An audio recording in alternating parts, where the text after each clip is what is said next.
ينجح من المرور بعد الكرة إلى سافيتش والتسديدة. الله!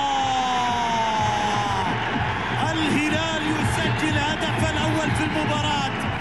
سافيتش يسجل أول أهداف المباراة الأول قبل انطلاقة شوط المباراة الثاني.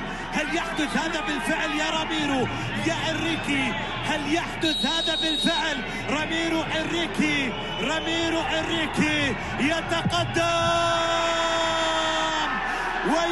ليست سهلة كما كانت في مباراة النجمة. عاش يومها مباراة ظروفها لم تكن سهلة.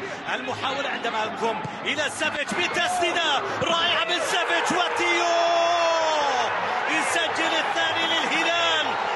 الثابتة من يلعب الكرة من الثلاثي الهلالي الذي يتآمر على مرمى اخوان كوزاني.